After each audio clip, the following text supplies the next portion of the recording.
mais delação do Mauro Cid, porque vai saindo cada em pílulas, né?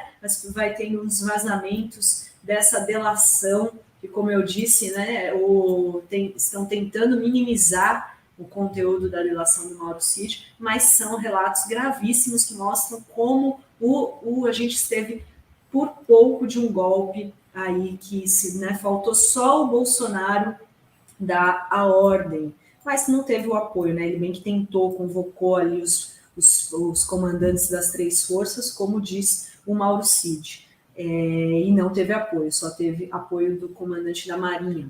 Mas a gente vai falar do que saiu novo hoje, que é o que o Mauro Cid disse sobre os filhos. Ele disse que a Michele, a ex-primeira-dama, Michele e um dos filhos dele, o deputado federal Eduardo Bolsonaro, que o Rovai chama de bananinha, né, Rovai? Eu? O Rovai e a internet. Eu não, a sobrinha do Zap chama. O bananinha. Eu ia colocar Eduardo Bolsonaro, o Rovai, o quê? Bananinha. Bananinha. Eu acho importante que chame de bananinha, até em termos semióticos, falando mesmo academicamente.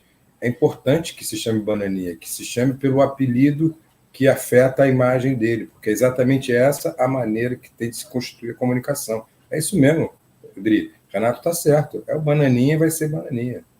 É isso. Mas olha só, é interessante, né, que enquanto a gente ontem falava, né, Rovai, que a Janja evitou o golpe lá em Araraquara, quando ela falou, não, GLO é golpe, e a gente tinha lá a primeira-dama incitando o Bolsonaro a dar o golpe.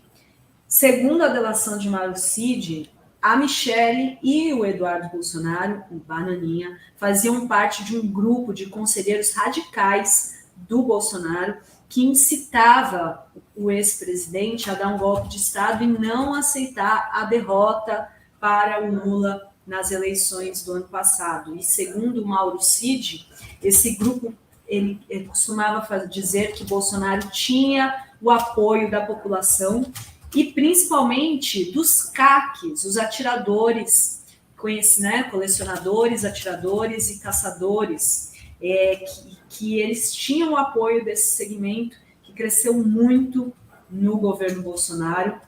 Eles teriam o apoio deles para dar o golpe.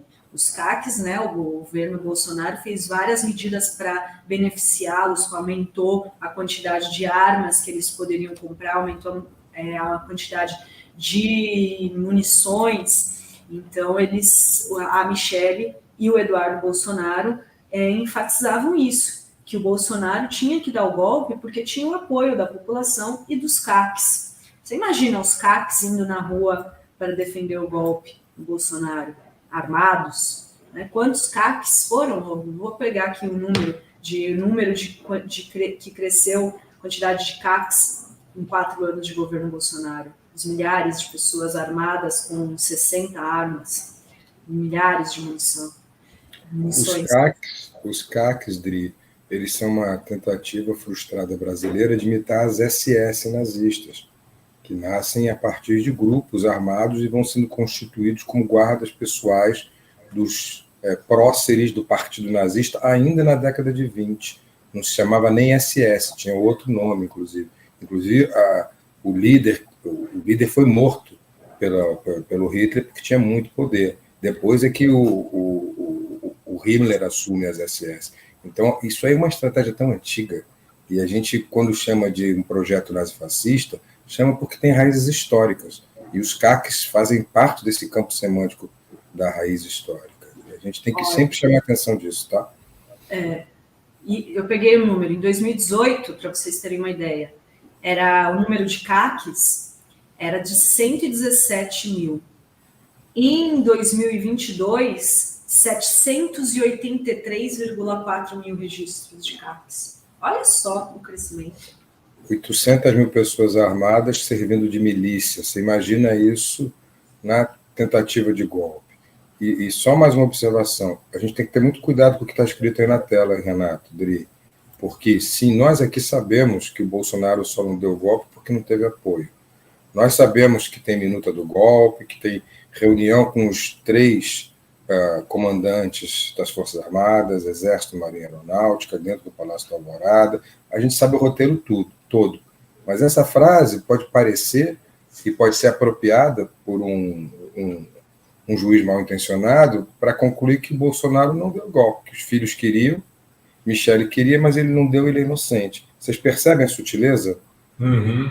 Que tem que ter cuidado com essa frase do Mauro Cid, na delação, porque a interpretação pode ser feita de forma deturpada, pode ser feita para o outro lado. Então, muito cuidado mesmo. É preciso ter um olho jurídico muito claro sobre isso e ter muito cuidado com cada frase dita e com a apropriação semiológica de cada uma dessas frases. Essa aí, em particular, me preocupa.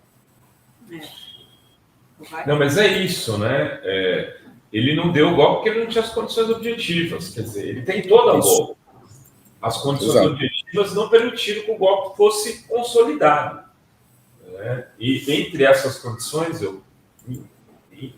infelizmente a gente tem que reconhecer, tem a questão internacional. Se os Estados Unidos tivessem falado assim, fica à vontade, irmão, as Forças Armadas brasileiras teriam ido junto. Né? Se o Trump fosse presidente, eu acho que a gente teria vivido um golpe de Estado no Brasil de novo, né? E de caráter militar. E eu acho até que o Lula não teria nem, talvez, ganhado a eleição, porque eles iam ter feito toda uma manipulação eleitoral com a ajuda dos Estados Unidos. Iam criar uma crise antes para não ter sequer eleição. Extensão é coisa que vale. Queriam aumentar o número de ministros também, Ministro do Supremo. Ele ia fazer tudo isso e ia tocar a vida. Coisas que interviria no TSE. O projeto húngaro, né, Renato? O projeto húngaro. A Hungria pulou de 11 para 21 ministros no Supremo. E aí, pronto, acabou. Se ele consegue passar isso, acabou. Game over. Exatamente. E olha só, o que esse trecho da delação foi obtido, vamos dar o crédito para o jornalista Aguirre Talento, no UOL,